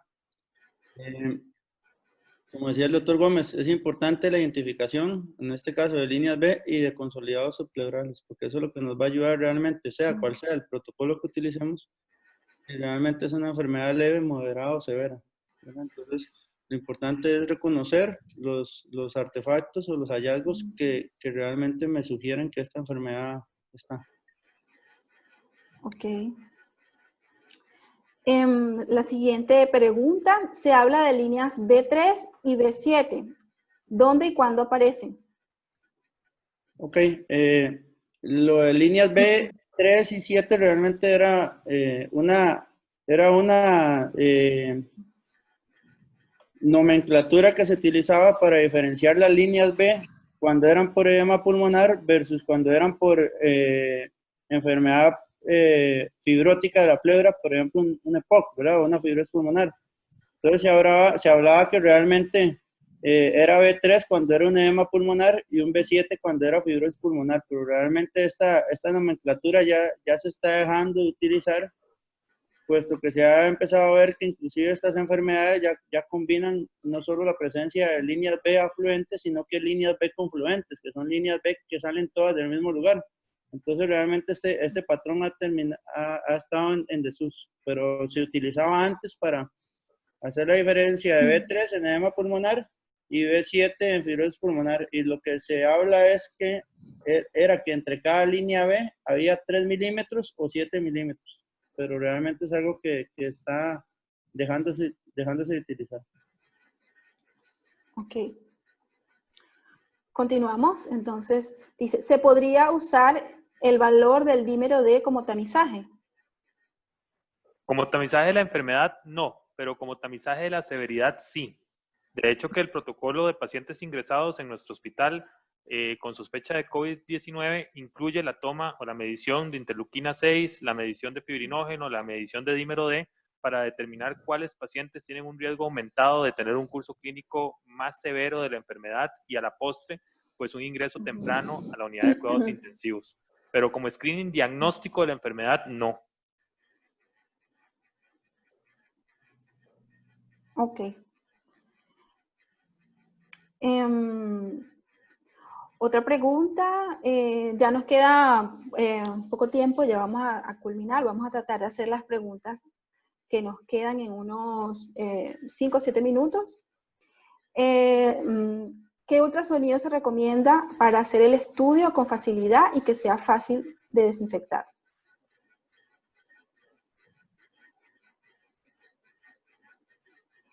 Ale. ¿Cuál ultrasonido? Es que no oí la pregunta, perdón, es que se cortó el audio. Perdón. Dice, ¿qué ultrasonido se recomienda para hacer el estudio con facilidad y que sea fácil de desinfectarlo? Ok, cualquier ultrasonido que sea de pantalla táctil, sin importar la marca, y que sea fácilmente desplazable de un lugar a otro, sería el ultrasonido ideal. No puedo decir marcas, evidentemente, porque hay muchas marcas disponibles en el mercado acerca de esto, pero mi recomendación es que mientras mayor portabilidad tenga el estudio, es decir, pueda ser realizado en una tablet, pueda ser realizado incluso en un teléfono o en un dispositivo móvil, o algún tipo de ultrasonido que pueda desprenderse de su base y ser transportado al sitio de realización del estudio, sería el ideal. Para efectos de limpieza, si es touch, todavía mejor. Si tiene botones o tiene perillas, es mucho más complejo de limpiar, va a requerir una limpieza, una sanitización un poco más profunda de lo que realizaríamos en comparación con una tableta, con un teléfono, con un dispositivo que sea touch. Así que, como les digo, no hay escrito en piedra, vamos a utilizar esta marca de ultrasonido con este tipo de ultrasonido. O sea, cada servicio tiene que adaptarse a sus necesidades. La recomendación es que sea pequeño, de fácil transporte y preferiblemente touch. A partir de ahí existen muchas variedades en el mercado que pueden ser utilizadas por la persona dependiendo de sus necesidades, de su capacidad económica, de diferentes aspectos que tienen que ser tomados en cuenta. Ok. Otra pregunta. ¿Aproximadamente qué tiempo utilizan para la realización del ultrasonido pulmonar en el paciente de triaje y en aquel paciente hospitalizado que se ha realizado un escáner completo? Creo que cuando el escaneo completo de lo que hablamos, no solo de la parte pulmonar, sino cardíaca y un poco de ver la cava y la aorta para ver si hay trombosis. Creo que es algo que no debe tardar más de 5 a 10 minutos. Normalmente creo que es así como en la parte de trauma es importante la realización del ultrasonido. En los protocolos de atención del paciente COVID es muy importante la utilización del ultrasonido. Mucha gente a estas alturas todavía se pregunta si la radiografía me va a permitir ver cosas que el ultrasonido no me permite ver. Por ejemplo, una radiografía, no, si yo tengo un distrés severo, eso se va a ver en radiografía, se va a ver en ultrasonido, se va a ver en TAC, se va a ver en clínica, se va a ver en todo. Pero ese paciente que se va a ir complicando, que dijeron el doctor Molle y el doctor Gómez, por ejemplo, los consolidados subpleurales son imposibles de ver en una radiografía. Entonces, si no utilizamos el ultrasonido y solo utilizamos radiografías, nos perdemos esa posible previsualización del paciente que se me está complicando o se me puede complicar. Y si yo no le hice ese escaneo, lo puedo mandar para la casa sin saber que tenía consolidados subpleurales y que probablemente en las 24, 48 horas siguientes ese paciente va a hacer un reingreso complicado. Por no hacer un estudio que pudimos haber hecho en 5 o 10 minutos. ¿Verdad? Ok. Creo que la siguiente pregunta es un poco relacionado a lo que estaba comentando, doctor. Dice, ¿nos sirve el ultrasonido pulmonar entonces para el diagnóstico diferencial? Sí sirve si usted sabe lo que está buscando. Es que es muy importante recordar que el ultrasonido es una correlación, o debe de ser, al menos el point of care, una correlación clínica. Entonces usted tiene que ver primero qué es lo que tiene su paciente, qué es lo que usted sospecha mediante la historia clínica y el examen físico, y qué hallazgos en el ultrasonido apoyan o descartan el diagnóstico que usted se está planteando. Por sí solo el ultrasonido como herramienta única solamente te va a dar imágenes. Dependen de un clínico para poderlas interpretar. Ahora bien, si usted, por ejemplo, tiene un paciente que es cardiópata y viene con síntomas respiratorios y usted le hace un ultrasonido y encuentra líneas B, probablemente va a encontrar lo mismo en un paciente con COVID que tenga severidad. Pero si usted se va a ver el corazón y el corazón tiene una contractilidad totalmente disminuida, tiene una vena cava totalmente dilatada, eso probablemente apoye más su diagnóstico de insuficiencia cardíaca en el contexto de un paciente cardiópata y descarte o al menos limite por el momento la posibilidad de hacer un diagnóstico de la enfermedad de COVID-19 en este paciente. Entonces, sí se puede hacer diagnóstico diferencial, pero no únicamente con el ultrasonido, sino que además depende de la clínica, depende de los factores de riesgo del paciente, de la historia, de los hallazgos semiológicos que usted pueda encontrar en él, y cuando usted tenga un diagnóstico presuntivo, pues va y utilice el ultrasonido para confirmar o descartar esa sospecha diagnóstica que usted está teniendo en ese momento. Ok, muchas gracias.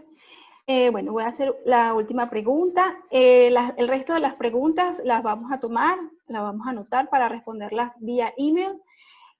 Muchas gracias por su participación, doctores, y a toda la audiencia que se mantuvo hasta el final. La pregunta es sobre el tipo de equipo que se debe usar o que recomiendan hacer. ¿Cuál es el mejor estilo de equipo? Uno tipo laptop, por ejemplo, como una consola tipo laptop, o aquellos que tienen pantalla touch, que son más interactivos. ¿Qué ventaja le ven uno sobre el otro para su práctica diaria?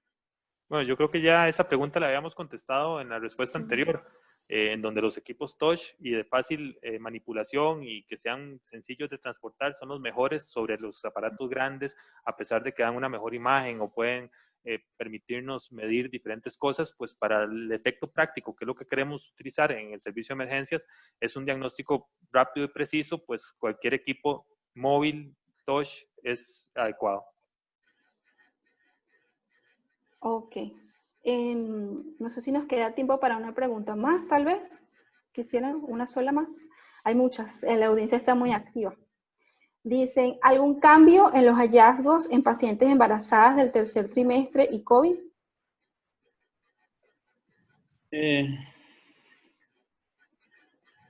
Ok, creo que ahí hay dos cosas importantes que podemos, o varias cosas importantes que podemos hacer con la ecografía. Depende de la severidad del COVID, ¿verdad? Porque si la paciente realmente llega con un COVID con clínica severa, vamos a tener los mismos cambios, ¿verdad? Las líneas B, los considerados subpleurales. Solo que ya ahí vamos a tener que tomar en cuenta que hay un producto, ¿verdad? Y hay que ver el bienestar fetal, que es muy fácil verlo mediante ecografía. Ahora, el embarazo tiene algo importante que es un estado hipercoagulante, ¿verdad? O sea, son pacientes que hacen trombosis más fácil que cualquier paciente normal. Entonces ahí sí hay que tomar en cuenta que el escaneo de estas patologías, o sea, de trombosis en grandes sitios es importante, ¿verdad? Porque también lo pueden presentar. Pero digamos, en los cambios ultrasonográficos de severidad del paciente COVID van a presentar los mismos, solo que tenemos que asociar un producto y que estas pacientes pueden hacer más trombosis. Ok. Bueno, creo que hemos terminado la sección de preguntas y respuestas. Gracias al doctor Moya, al doctor Wilfredo y al doctor Marcos Umaña por su excelente ponencia. A la audiencia que estuvo muy activa en las preguntas, muy interesantes. Pues ya vamos a darle cierre a este webinar. Esperemos que sea el primero de muchos. Y pueden ir dejando sus sugerencias en el chat, serán tomadas en cuenta para las próximas webinars. Y también los invito a seguir las redes sociales de Mindray, Facebook, Twitter e Instagram como Mindray Latam. También los doctores pueden invitar, ¿verdad?, a que los sigan en su página, Resubmission. Y bueno, nos estaremos viendo en las próximas conexiones. Esperemos que todos estén bien y a salvo. Buenas tardes. Gracias. Muchas gracias a todos. Muchas gracias a todos.